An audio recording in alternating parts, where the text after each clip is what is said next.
1700년 영국의 작곡가 핸델은 뛰어난 재능에도 불구하고 인정받지 못하고 있었습니다.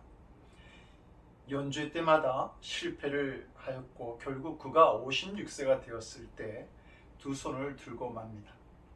몸은 오른쪽이 마비될 만큼 건강을 잃어버렸고 빚더미 위에 앉는 신세가 되었기 때문입니다. 음악을 포기하려고 할 때 제니스라는 신실한 신앙을 가진 친구가 이렇게 말합니다. 인생을 포기하기에는 너무 이르지 않은가? 내가 주는 책을 읽고 다시 한번 작곡을 해보게나.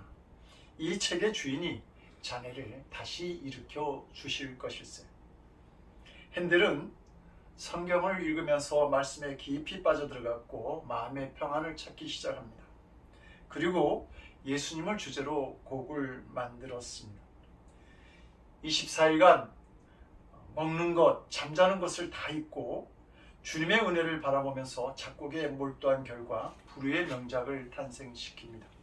바로 요즘 연말에 가장 많이 불리는 핸델의 메시아입니다. 메시아는 총 3부로 나눠져 있습니다. 1부는 예언과 탄생, 2부는 순환과 속죄, 3부는 부활과 영원한 생명으로 나눠져 있습니다. 핸델은 고난의 시간에 우리를 위로하기 위해 찾아오신 예수님을 만났던 것입니다. 그의 괴로웠던 인생은 평안을 얻고 새로운 소망을 꿈꾸게 됩니다. 그리고 이 땅에서 가장 위대한 음악을 결국 남기게 된 것이죠. 홍해에서의 위대한 하나님의 역사를 경험한 이스라엘 백성들이 수르 광야를 지나면서 사흘 동안 물을 마시지 못하였습니다. 하루도 아니고 사흘을 마시지 못했다라고 하는 말은 갈증이 극에 달했다. 정말 참을 수 없는 지경에 이르렀다라고 하는 말입니다. 2007년 중국의 무허가 탄광에서 일을 하던 형제가 괭이 무너져서 오랜 시간 그 안에 갇히게 되었고 가족들은 그들이 죽었다고 생각해서 장례까지 치렀습니다. 그런데 그들은 탄광의 흙을 헤치고 살아난 것이 화제가 된 적이 있죠. 오랜 시간 그들을 가장 힘들게 했던 것은 물이었습니다.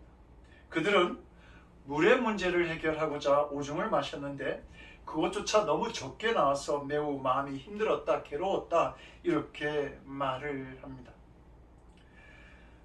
사흘을 마시지 못했다라고 하는 말은 이렇듯 굉장히 심한 갈증과 고통 속에 있었다라고 하는 말입니다. 성도 여러분, 그런데 우리의 갈증이라고 하는 것은 육체적인 목마름에서만 오는 것인지요? 요한복음 4장에는 수가성에서 예수를 만난 사마리아의 여인에 관한 이야기가 있습니다. 목이 말라 태양이 내리쬐는 정오에 물을 기르러 나온 이 여인에게 예수님은 내가 주는 물을 마시는 자마다 영원히 목마르지 아니하니라 라고 말씀하시죠. 그러자 여인은 주여 그런 물을 내게 주사 목마르지도 않고 또 여기 물 기르러 오지도 않게 하옵소서라고 간구합니다. 근데 이 여인의 진정한 목마름은 자신을 행복하게 해줄 사람에 대한 목마름이었습니다. 그녀는 지금 5번의 결혼에 실패를 하고 6번째 남자와 살고 있었던 것입니다. 성도 여러분, 이 여인의 간구가 모든 사람들의 갈증인 줄로 압니다. 우리도 행복한 가정이나 건강, 좋은 인간관계, 물질이나 명예 같은 목마름을 가지고 살아가기 때문이죠. 이스라엘 민족이 수르광야에 들어서서 사흘길을 걸었지만 물을 발견할 수 없어 공경에 처하게 되었을 때에 정말 구세주처럼 물이 그들 앞에 나타납니다. 그들의 갈급한 욕구가 해결되어질 수 있는 순간이었습니다. 그래서 그들은 큰 기쁨을 가지고 그 물을 마시게 되죠. 그런데 그 물을 마시던 사람들 모두가 그 물을 다시 토할 수밖에 없었습니다. 그 물이 너무 써서 마실 수가 없었기 때문입니다. 그래서 모두가 쓰다 마라 이렇게 소리를 지르게 됩니다. 24절은 우리가 무엇을 마실까라고 말씀하고 있는데 이 말씀을 의역하게 되면 목말라 죽겠는데 도대체 우리가 무엇을 마시란 말이냐?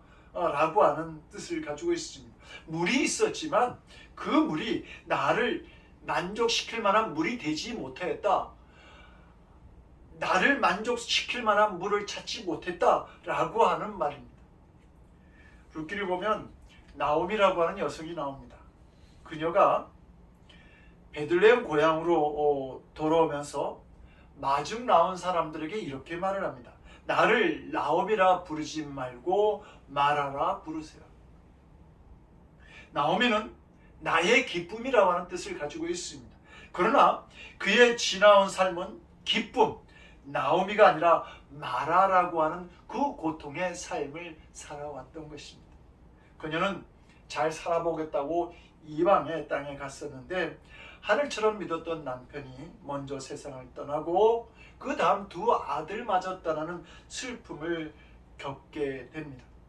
남편 없는 새 가구만 남게 된 상황을 맞이한 그녀는 자기 이름마저 부정하고 싶은 마라의 삶을 보게 된 것이죠. 성도 여러분, 그렇다고 한다면 우리가 원하는 것을 다 얻게 되었을 때에 그때는 나오미라고 하는 이름을 찾게 되고 기쁨을 회복할 수 있을까요? 물을 마시는 만족감을 누릴 수 있게 되는지요? 이스라엘 백성들의 소원은 단 하나, 물을 마시는 것이었고 그 욕구가 해결됨으로 인해 만족을 얻는 것이었습니다. 그러나 그들은 물을 마셨지만 만족을 얻지 못하였습니다. 물은 물인데 그 물을 마셨을지라도 그들의 갈증을 해결해 줄 수 없었기 때문입니다. 우리는 이 세상을 살아가면서 항상 갈급한 소원을 가지고 살아가죠. 그리고 그 소원을 이루기 위해 여러 가지 노력을 하고 또 그 소원을 때로는 이루기도 합니다. 그런데 이상한 것은 그 소원이 이루어지고 난 다음에 우리의 모습들입니다. 정말 그 얻어진 것에 대해서 만족하느냐 하는 것입니다. 마치 쓴 물을 마신 것처럼 곧 다시 허탈한 감정에 빠지게 되는 것이죠. 지금도 뉴욕 시민들은 록펠러의 돈 덕분에 공짜 물을 마시고 있다고 합니다. 얼마나 많은 돈을 가지고 있었으면 그가 떠난 지 85년이 지났는데도 불구하고 그의 돈은 여전히 한 도시의 물 문제를 해결하고 있다는 것이죠. 그런 록펠러 생전에 만족하느냐고 기자가 질문하자 그는 조금만 더라고 대답합니다. 그는 자신이 원하는 셀 수 없는 많은 재물을 가졌지만 만족감이 없었습니다. 진정한 평안과 기쁨을 누릴 수 없었던 것이죠. 그가 가진 돈은 만족할 수 없는, 만족을 줄 수 없는 쓴물이었던 것입니다. 성도 여러분, 우리가 살아가는 이 세상이 바로 나오미가 말했던 그 쓴물을 마시게 하는 마라와 같은 세상은 아니죠. 한국에 고위공직자를 지냈던 한 남성이 있었습니다. 그는 아이의 조기 교육을 위해서 딸이 초등학교 시절 아내와 함께 미국으로 유학을 보냅니다. 받은 월급은 모두 가족에게 보냈고 자신은 원룸에서 외롭게 생활했습니다.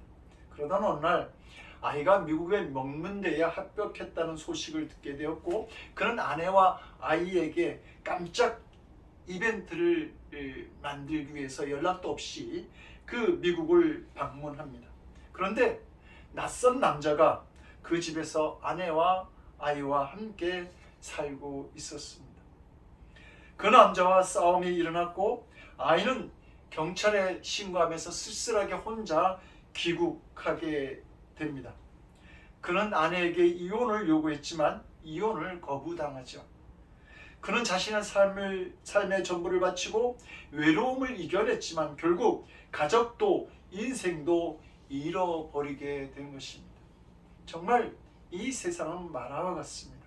쓴 경험만이 가득한 세상인 것입니다. 그런데 더 비극적인 것은 자신들의 이 상한 마음을 치유하고 인생의 불행을 행복으로 바꾸어 줄 수 있는 길을 알지 못한 채 살아가고 있다는 말입니다. 이들에게 거센 풍랑이 닥쳤음에도 불구하고 피난처를 찾지 못하는 것입니다. 마라의 쓴물 사건 뒤에 나오는 27절을 보게 되면 하나님은 엘림이라는 아주 큰 오아시스로 이스라엘 백성들을 인도하신 것을 알게 됩니다. 그곳에는 물샘이 12개나 있었고 종려나무 70그루가 있었습니다. 만약 하나님께서 먼저 이스라엘 백성들을 엘림으로 인도하셨다면 물샘 하나가 아니라 무려 12개나 있었고 종려나무도 70그루나 되는 그 오아시스에서 이스라엘 백성들이 아주 편히 푹 쉴 수 있었을 것입니다. 하나님께서는 이스라엘 백성을 마라의 물이 아니라 엘림의 샘물로 먼저 인도하실 수도 있었고, 그리고 그 마라에서 마신 쓴물도 샘물로 미리 만드실 수도 있었을 것입니다. 그런데 하나님은 이 일을 먼저 행하지 않으셨습니다. 왜 그런 것인지요? 그것은 이스라엘 백성들의 숨겨진 쓴뿌리 부족한 믿음을 드러내시고자 하신 뜻이 있었습니다. 이스라엘 백성들이 홍해를 건너면서 그들과 함께 하신 하나님의 능력을 보았습니다. 그래서 출애굽기 15장 1절에서부터 18절까지는 이스라엘 민족의 홍해를 육지같이 건넌 후 감격해서 부른 찬송들입니다. 그러나 그들은 그 놀라운 역사로 함께 하신 하나님을 사흘이라고 하는 시간과 갈증이라고 하는 어려움 속에서 잃어버리고 말았습니다. 그래서 불평을 한 것이죠. 하나님은 쓴물의 사건을 통해서 이스라엘 백성의 영적 수준을 스스로 정확하게 알도록 하신 것입니다. 하나님은 종종 우리의 믿음을 볼 수 있도록 하시기 위해서 우리를 마라의 쓴물로 데리고 가셔서 시험하실 때가 있습니다. 성도 여러분, 교회에서 설교 듣고 기도하고 말씀을 많이 본다고 신앙 좋은 것으로 오해하지 않기를 바랍니다. 내 신앙의 본 모습은 마라의 쓴물 앞에서 어떻게 하는가에 더 드러나게 되어 있는 것입니다. 본문 25절은 모세가 여호와께 부르셨더니 여호와께서 그에게 한 나무를 지시하시니 라고 말합니다. 그 나무는 오래전부터 하나님께서 사용하시기 위해 그 자리에서 자라나게 하셨던 것이죠. 하나님께서는 쓴 샘물이 있을 때 그 쓴물을 단물로 만들 수 있는 나무를 이미 키우고 계셨던 것입니다. 이처럼 우리는 알지 못하지만 하나님은 우리 앞에 나타나시기 전에 이미 우리가 직면하게 될 문제의 해결책을 가지고 계시는 분입니다. 그래서 우리는 하나님을 여호와 이레의 하나님, 우리를 위해서 준비하고 계시는 하나님이라고 고백하고 있는 것이죠. 그러므로 우리가 이기지 못할 고난은 없다라고 하는 말입니다. 하나님은 한 나무를 지시하십니다. 그런데 이 하나님의 말씀은 불평하는 이스라엘 백성들에게 임한 것이 아니라 기도하는 모세에게 임하였습니다. 그러면 성도 여러분, 어려운 문제에 부딪힐 때 기도하면서 하나님의 말씀을 듣기를 노력해 보시기 바랍니다. 그때 우리는 내 슬픔과 고통을 해결해 줄 수 있는 그 진리의 음성을 듣게 되고 우리를 위해 준비하고 계시는 하나님의 은혜도 만나게 되는 줄로 믿습니다. 성도 여러분, 좀 쓸쓸한 이야기지만 사람은 사랑의 대상이지 믿음의 대상이 아니다 라고 하는 말들을 듣게 되죠. 사람의 마음은 형편에 따라 달라질 수 있습니다. 우리의 눈에 보이는 세상도 때에 따라 변하고 상황에 따라 달라집니다. 그러나 보이지 않는 하나님의 사랑은 변하지 않습니다. 하나님의 인도하심과 사랑하심은 결코 달라질 수가 없습니다. 홍해를 가르신 하나님은 쓴물도 달게 변화시키시는 동일하신 하나님이라고 하는 말입니다. 그러므로 우리가 어떤 상황에서도 확실하게 믿을 수 있는 것은 모든 변화의 배후에서 자기 백성에 대해 변함없이 역사하시는 하나님의 사랑인 것입니다. 우리는 지금 성탄의 계절을 보내고 있습니다. 갈라디아서 4장 4절은 때가 차매 하나님이 그 아들을 보내셨다라고 말하고 있지요. 그런데 그 때가 언제입니까? 가장 행복하고 편안할 때, 문제가 없을 때인지요? 아니요, 가장 힘들고 어려운 때입니다. 태어나셔도 마국간에서 태어나셔야 했고, 거침없이 아기들을 죽일 수 있는 폭군 헤롯이 통치하는 때에, 그래서 태어나시자마자 도망 다녀야 했고, 로마의 식민지 삶으로 가장 힘들고 어려운 삶을 살아간 이스라엘 백성들 한가운데에 아기 예수님은 태어나셨던 것입니다. 아기 예수 탄생이 우리에게 보여주는 일은 가장 어려운 상황 속에 있을지라도 반드시 너희와 함께 하시겠다라고 하는 하나님의 분명한 사랑에 대한 약속들인 것입니다. 본문 25절에서 하나님께서 지시하신 나무, 그 나무는 바로 예수 그리스도의 십자가입니다. 하나님께서 처방해 주신 이 나무에 대해서 베드로전서 2장 24절은 이렇게 말합니다. 친히 나무에 달려 그 몸으로 우리 죄를 담당하셨으니 이는 우리로 죄에 대하여 죽고 의에 대하여 살게 하려 하심이라. 그가 채찍에 맞음으로 너희는 나음을 얻었나니. 복음서에 나오는 주님의 순환 기사를 보면 주님 십자가 주위에 온통 마리아들밖에 없습니다. 요한복음 19장 25절을 보면 예수의 십자가 곁에는 그 어머니와 이모와 글로바의 아내 마리아와 막달라 마리아가 섰는지라. 다 마리아입니다. 마태복음 27장 55절 이하에서도 예수를 섬기며 갈릴리에서부터 따라온 많은 여자가 거기 있어 멀리서 바라보고 있으니 그 중에는 막달라 마리아와 또 야고보와 요셉의 어머니 마리아와 또 세베대의 아들들의 어머니도 있더라 라고 증거합니다. 다 마리아, 온통 마리아 뿐이었습니다. 성도 여러분, 마리아라는 이름의 뜻이 무엇인지요? 대단히 우아하고 성스러운 것으로 생각되어지지만 뜻밖에도 마리아는 마라입니다. 마라의 파생어가 마리아이고, 그리고 마리아의 어원이 바로 마라인 것이죠. 그러니 마리아의 뜻도 쓴 것입니다. 마라의 쓴물처럼 예수님의 주위에 쓴 삶을 살아가던 마라들밖에 없었던 것입니다. 그리고 그 줄비한 마리아들 그 사이에 그 마라의 한복판에 예수님의 십자가가 서 있었던 것입니다. 오늘 우리가 봉독한 본문이 예수님의 십자가를 너무도 분명하게 가리키고 있지 않습니까? 그야말로 모세가 마라의 쓴물에 던진 나무가 예수님의 십자가라고 하는 사실을 너무도 분명하게 알게 하는 것입니다. 마라의 쓴물에 던져진 한 나무는 예수님의 십자가 사건의 정확한 모형이며 예시요 계시였던 것입니다.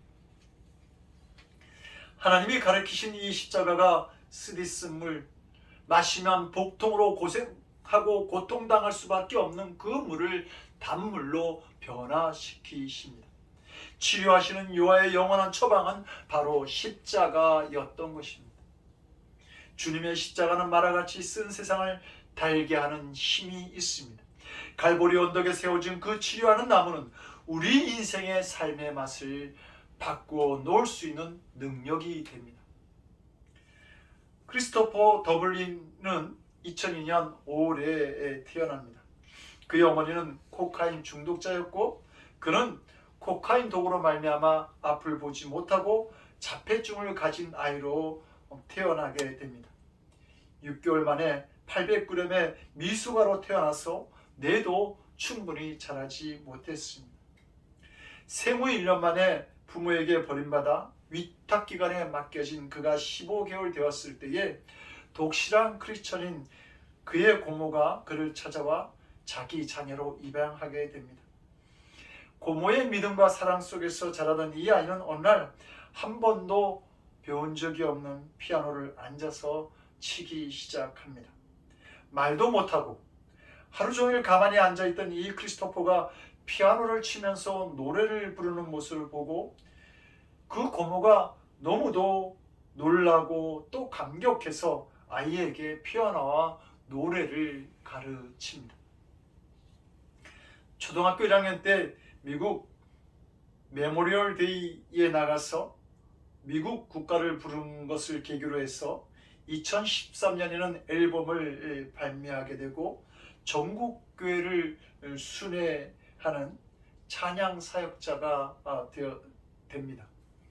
1000만 뷰를 이룬 그의 유튜브를 보게 되면 비록 앞도 보지 못하고 자폐 증세가 있어서 찬양을 할 때 손가락을 가만히 하고 있지 못하는 그 불편한 모습을 보게 되지만 그는 그 모습으로 주님을 찬양합니다.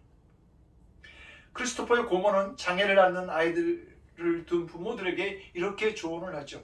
하나님이 도우시면 변화는 일어납니다. 우리는 살면서 많은 일을 해낼 수 있고 그것을 통해서 자녀들과 그들의 위대함을 신뢰할 수 있습니다. 하나님이 하시는 일들은 놀라울 뿐입니다. 이제 그는 청년이 되어서 교회의 찬양 인도자로서 주일마다 아름다운 목소리로 주님을 찬양하고 있습니다. 그러면서 그는 이렇게 고백하죠. 내 꿈의 가장 큰 후원자는 하나님입니다. 눈이 보인다고 해서 다 볼 수 있는 것은 아닙니다. 눈이 가려진 자들도 있습니다. 나는 내 마음과 예수 그리스도로 인해서 볼 수 있습니다. 그래서 그는 이렇게 찬양합니다. Open the eyes of my heart. 내 마음의 눈을 열어주소서. 저주와 질병 속에 태어난 그는 주님의 은혜를 기뻐하고 감사하고 있습니다. 그런 인생의 쓴물을 마셨을지 모르지만 예수 그리스도의 은혜로 다시 단물을 마시는 역사를 만들고 있는 것입니다. 십자가는 무의미하게 살던 삶이 의미를 찾게 되고 보람없던 삶에서 보람을 찾게 합니다. 슬픔 속에 살던 사람이 기쁨을 소유하게 되고 미움 속에 살던 사람이 사랑하게 됩니다. 불만 속에 살던 사람이 참 평안을 누리게 되며 실패로 인해 좌절하던 사람이 새 용기를 가지고 나아가 승리하게 됩니다. 절망에 빠진 사람이 소망을 갖게 되는 것이죠. 성도 여러분, 우리가 주님의 십자가가 없는 가정에서 만족할 수 있을까요? 온전한 희생과 헌신의 가족관계가 이루어질 수 있을까요?